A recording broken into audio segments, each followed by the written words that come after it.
It's really hard to believe, especially since she has exclusive rights. Yeah, but then you have to prove she didn't. I'm saying it's kind of hard to believe. We think so. Yeah.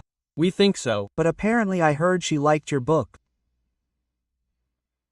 She liked it. She read it the first time. She read it on the ebook. She read it and liked it. Then she read it again and started to dislike it. Wow, she read it twice. Oh, she must have read it a lot. She read it in bits and pieces.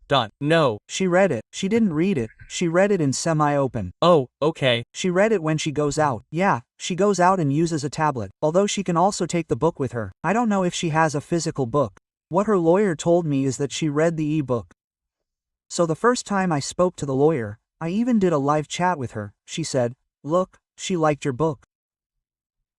She liked it because the book reinforces this humanization that she has, which is what the series shows there, right?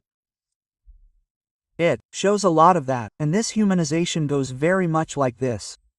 I don't think she's humanized in the book, but her story humanizes everything that led her to know her life. Man, Elise Matsunaga's life was a disaster from the beginning. But since she was little.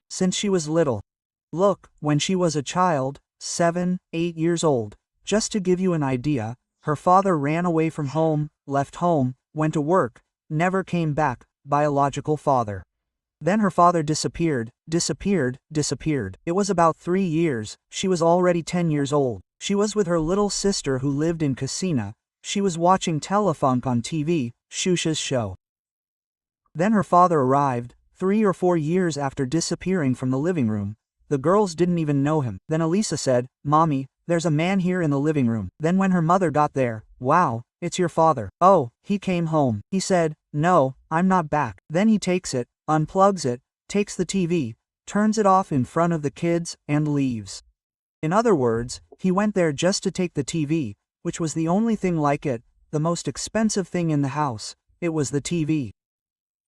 And they were the distraction of the girls who lived practically in the countryside, like, in a town called Chopanzinho, which back then was very poor. Parana, right? In the interior of Parana. In other words, soon after, the father, on the day he takes the TV, he even beats the mother in front of the girls. Damn. Soon after, the mother finds another boyfriend, a boyfriend named Walter. No, it wasn't Walter. Walter was the biological father. He got a boyfriend named Francisco. He brings his boyfriend into the house. Elise was already a teenager and he rapes Elise. Then Elise goes to tell her mother, "Mom, look, your boyfriend raped me." Then she goes, "What do you mean?" She goes to get satisfaction from her boyfriend. The boyfriend says, "Look, I really messed with your daughter. I did this, but why did she seduce me?" Then the mother, outraged because her daughter seduced her boyfriend, slaps the girl in the face and throws her out of the house. In other words, look at the family she left. Like, it's a completely dysfunctional family, completely dismantled. And she was still young, a teenager, maybe. She was a teenager. She was 16 years old. She was kicked out and ended up on the streets. Then Elise comes along, she objects, but the book shows that when she is kicked out of the house, she spends 37 days, she spends 45 days out of 16 years, wandering the roads of the South. She hitches a ride on a truck, arrives in Gravity, in Rio Grande do Sul, and there she is rescued by an operation to combat child and juvenile prostitution. This is a port area that has the port of Paranagua there, which was a hotbed of child and juvenile prostitution because of the truck drivers, the people who worked at the port. And she is rescued by Federal Highway Police, taken to the Child Protective Services and returned home, in the documentary. And what she tells a very glamorous story about her walking. Then she met a family, the family took her in. It's like something out of a movie, something in the TV series. It even became like the Yellow Woodpecker. See, it shows her running a pot over the fire. But the book doesn't.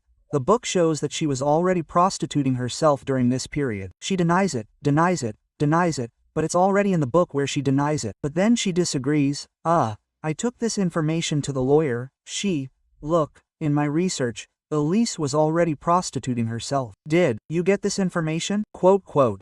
Yes, I even found truck drivers who had allegedly had sex with her.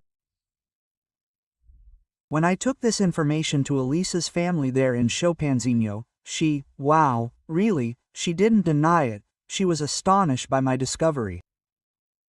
But then I saw that she didn't agree. She just said seriously, wow, how did you find out about this? Then she wouldn't confirm or deny. Then I put her on the spot. I spoke to her aunt, Aunt Rose. I said, Rose, is there a possibility that Elise prostituted herself on this route? She said, look, Ulysse, I can't tell you because she won't tell you what she did. She doesn't tell, so she went and had treatment with a psychologist. The Child Protective Services recommended it. I went to this psychologist. This psychologist didn't deny it either. Obviously, she didn't, as she can't say for professional confidentiality reasons. But she didn't deny it. She could have denied it, because she knows it was there in therapy. She knows it. She didn't deny it. Then I went to her ex-boyfriend, who was the boyfriend she was dating when her stepfather raped her. And then she allegedly, I use that term, supposedly went into prostitution, since she denies it. She prostituted herself for 45 days. And when she was returned, she got back together with this guy. And this guy tells her, he doesn't even ask, he tells her. He sat there and talked and stated that he's the first one who says he doubts even the rape of her boyfriend, of her stepfather.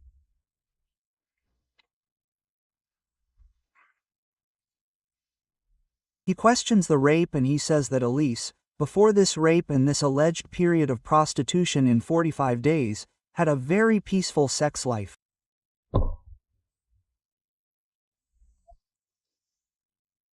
Then, when she came back from this period of supposedly prostituting herself, she came back, according to him, much more sexually active, and he even said he was afraid of her, because she wanted to have sex in the morning, afternoon, night, to have sex in a way that was out of the ordinary and so on.